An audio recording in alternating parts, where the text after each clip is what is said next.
Hello friends और मेरे प्यारे बच्चों, आप सबका स्वागत है मेरे हिंदी व्याकरण यूट्यूब चैनल पर। तो जल्दी जल्दी इस वीडियो से जुड़िए और जल्दी जल्दी ये जो आज की क्लास है बहुत ही महत्वपूर्ण होने वाली है और बहुत ही विस्तार से होने वाली है और महत्वपूर्ण तो है ही आपके लिए, क्योंकि एग्ज़ाम में इस तरह से भी हर क्वेश्चन में से किसी भी तरह से क्वेश्चन एग्जामिनर पूछ सकता है। अगर आपको ये सभी टॉपिक अच्छे से तैयार करने हैं तो आप सभी मेरी इस वीडियो से जुड़िए और मेरी इस वीडियो को देखिए और अपनी एग्ज़ाम की तैयारी को बहुत ही अच्छे से कीजिए। ठीक है, तैयारी बहुत अच्छे से कीजिए। तो शुरू करते हैं।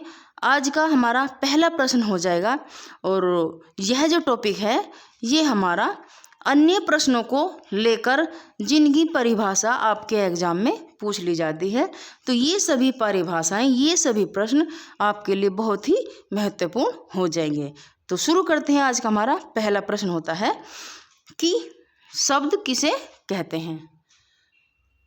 शब्द किसे कहते हैं, इसका उत्तर हो जाएगा, अब चाहे तो आप इसे शब्द किसे कहते हैं या फिर शब्द की परिभाषा दीजिए या फिर शब्द क्या होता है।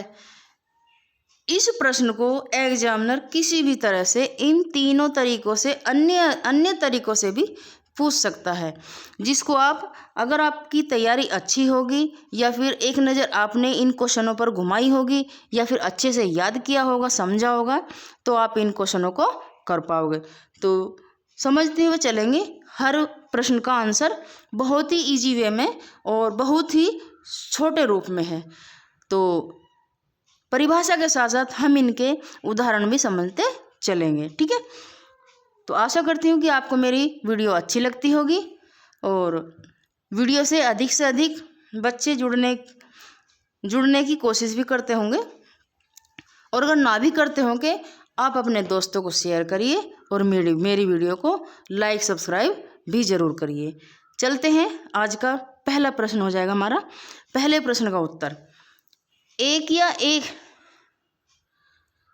या अधिक वर्णों से बनी हुई स्वतंत्र सार्थक ध्वनि को शब्द कहते हैं। अर्थात शब्द भाषा की स्वतंत्र इकाई है तथा शब्द भाषा की सार्थक इकाई भी है। देखिए, इस उत्तर में हमारे शब्द किसे कहते हैं ये तीन तरह से आ गया है। शब्द ही हमारी भाषा की स्वतंत्र इकाई है और शब्द ही भाषा की सार्थक इकाई भी मानी जाती है या फिर होती है। अगला प्रश्न आता है हमारा, अक्षर किसे कहते हैं। अब देखिए, वह ध्वनि या ध्वनि समूह जिसका उच्चारण एक सांस या हवा या प्रयत्न द्वारा होता है, अक्सर वही शब्द हमारा अक्षर कहलाता है। एक अक्षर में एक स्वर अवश्य होता है। अब समझिए, अगर आपसे ये पूछ ले जाए कि एक अक्षर में, यानी कि एक अक्षर में स्वर कहाँ होता है या फिर क्यों होता है, तो वो भी समझ लीजिए। इसलिए स्वर युक्त व्यंजन अर्थात वर्ण को भी अक्षर कहा जाता है। जैसे वे अक्षर हमारे कौन कौन से, जैसे ग, से और कै। ठीक है, अगला प्रश्न आता हमारा, तत्सम शब्द किसे कहते हैं या तत्सम शब्द की परिभाषा बताइए। कुछ मैंने आपको समझाने के हिसाब से तरीके से ये इस प्रकार से मैंने ये क्वेश्चन आपको बनाए हैं आपके लिए। तो इसका उत्तर हो जाएगा तत् प्लस सम। तत्सम का अर्थ होता है उसके समान। किसके समान? संस्कृत के समान। जो शब्द संस्कृत से लिए जाते हैं वे शब्द जो के तो ही लिए जाते हैं उन्हें तत्सम शब्द कहते हैं। यानी कि जो शब्द हमारे संस्कृत से लिए जाते हैं तो उन्हें हम उनमें कोई परिवर्तन ना करते हुए उन्हें हम ऐसे के ऐसे ही उसके समान रखते हैं, तो हम उन्हें तत्सम शब्द कहते हैं। जैसे आदित्य, अग्नि, इंद्र, विष्णु, भूमि, प्रथम, राष्ट्र आदि। अब चलते हैं प्रश्न नंबर 4 पर। तद्भव शब्द की परिभाषा क्या है? तद प्लस भव शब्द का अर्थ है कि उससे होना, यानी संस्कृत शब्दों से अलग होकर परिवर्तित होना से बने शब्द, परिवर्तित होने से बने शब्द, और जो संस्कृत से आए हुए शब्दों से उत्पन्न हुए परिवर्तित शब्द तद्भव कहलाते हैं। यानी जो संस्कृत से शब्द आते हैं और शब्दों से उत्पन्न हुए परिवर्तन को हम तद्भव कहते हैं, जिन्हें हिंदी के रूप में ढाल लिया जाता है। जैसे उजला, उजले की जगह हम उजाला भी कर सकते हैं, लेकिन उसका रंग उजला है। इस तरह से यह सेंटेंस में यूज होता है, तो इसलिए इसको उजला शब्द बना दिया है तद्भव के अंतर्गत। उजाला हो जाएगा हमारा तत्सम में। कपूर, कपूर शब्द हमारा तत्सम में कर्पूर हो जाएगा। सांझ शब्द हमारा तत्सम में शाम हो जाएगी। हाथ हस्त हो जाएगा। काम, बरस, माँ आदि। अब देखिए माँ मैंने लास्ट में उदाहरण इसलिए लिया है क्योंकि माँ सबसे बड़ी होती है, माँ जगत जननी होती है, तो इसलिए मैंने समझाने के लिए आपको माँ शब्द लास्ट में लिया है। और तत्सम शब्द में हमारा क्या हो जाएगा? माता। ठीक है, आगे चलते हैं। अगला प्रश्न आता हमारा, देशी या देशज शब्द किसे कहते हैं? या फिर इस प्रश्न को हम इस तरह से भी बनाते हैं, देशी शब्द या देशज शब्द की परिभाषा बताइए। तो देश प्लस जय शब्द का अर्थ होता है कि जो व्यक्ति देश में जन्मा हुआ होता है, अर्थात इस स्थानीय बोलियों या उपभाषाओं से आए क्षेत्रीय शब्द देशी या देशज शब्द कहे जाते हैं। यानी कि जिस देश में हम रहते हैं उस स्थान की बोलियों या उपभाषाओं से क्षेत्रीय शब्द, जो शब्द आते हैं, जो शब्द हम सीखते हैं, तो वही हमारे क्षेत्रीय शब्द होते हैं, और उन क्षेत्रीय शब्दों को ही हम देशी या देशज शब्द कहते हैं। ठीक है, जैसे अब देखिए देशज शब्द हमारे कौन कौन से होते हैं, किस किस तरह के होते हैं? गड़बड़, पेट, पगड़ी, लोटा, टांग, ठेठ, ढूंढना, खाट, थैला आदि। अब चलता है हमारा अगला प्रश्न। अगला प्रश्न आता हमारा 6 नंबर का। इसमें आगत शब्द तथा विदेशी शब्द की परिभाषा बताइए। परिभाषा को पूछा गया है।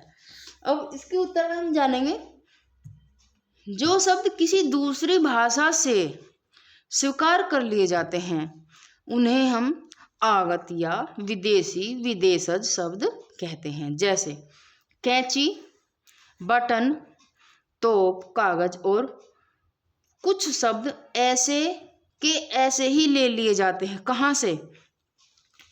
विदेशी भाषा से। ठीक है, जैसे जमीन, त्रासदी आदि।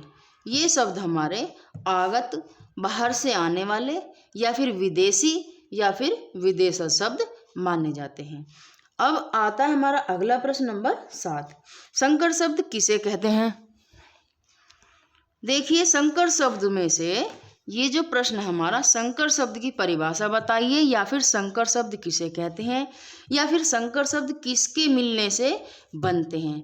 तो संकर शब्द सबसे पहले बता दूं कि जो शब्दों दो भाषाओं को मिलाकर बनता है, जो शब्द दो भाषाओं को मिलाकर बनता है, तो वे हमारे संकर शब्द कहलाते हैं। जैसे दो देशों की भाषाओं को मिलाकर बनता है, बोलियों को मिलाकर बनता है, तो उन्हें हम संकर शब्द कहते हैं। किसी भी तरह से क्वेश्चन अगर आपको समझ में यहाँ आ जाएगा, तो वहाँ आप किसी भी तरह से आपके सामने ये प्रश्न आ जाएगा, तो आप कभी भी इस क्वेश्चन को छोड़ने वाले नहीं हो। जैसे अब इनका उदाहरण देखेंगे, संकर शब्द रेलगाड़ी। तो रेल हमारा क्या है? अंग्रेजी, और गाड़ी हमारी क्या है? हिंदी। तो इस तरह से अंग्रेजी और हिंदी भाषा, दोनों भाषाओं को मिलाकर हमारा संकर शब्द बनता है। जैसे जांच हमारा क्या है? हिंदी है। कर्ता हमारा क्या है? संस्कृत है। तो इसलिए इन दोनों को मिलाकर हमारा क्या हुआ? संकर शब्द। अगला देखते हैं, हिंदी व संस्कृत को मिलाकर कौन कौन से मतलब शब्द हमारे सामने आते हैं। हिंदी व संस्कृत को मिलाकर देखिए, पूंजीपति, वर्षगांठ, लखपति, खोजपूर्ण, खेती संबंधी आदि। मैं फिर आपसे बोलूँगी कि अगर मेरी वीडियो आपको अच्छी लग रही हो तो लाइक, कमेंट और सब्सक्राइब करना ना भूलें। अब चलते हैं हिंदी प्लस विदेशी भाषा वाले शब्द। हिंदी भी और विदेशी भी। किताब, घर। तो किताब हमारा क्या है? विदेशी। घर क्या है हमारा? हिंदी। थानेदार क्या है? घूसखोर, अकड़बाज आदि। ये शब्द हमारे हिंदी प्लस विदेशी हैं। ठीक है। अगला आता है, अगला पॉइंट आता है हमारा संस्कृत व विदेशी।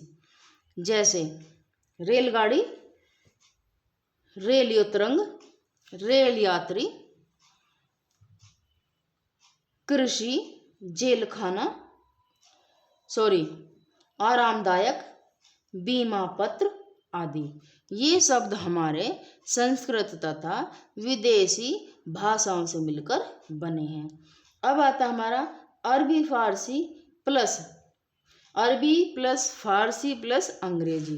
अरबी फारसी प्लस अंग्रेजी को मिलाकर बनने वाले शब्द। पार्टी बाजी, तहसीलदार, फिजूल खर्ची, डिग्री धारी, बीमा पॉलिसी, अफसर शाही, जेल खाना और सीलबंद। इस वीडियो का सीलबंद लास्ट शब्द है, तो वीडियो को स्किप करने से पहले मेरी वीडियो को सभी लोग और अपने दोस्तों को शेयर करेंगे, लाइक करेंगे, कमेंट ज़्यादा से ज़्यादा करेंगे और वीडियो को सब्सक्राइब ज़रूर करेंगे। आज की मेरी वीडियो यहीं पर समाप्त होती है। Thank you.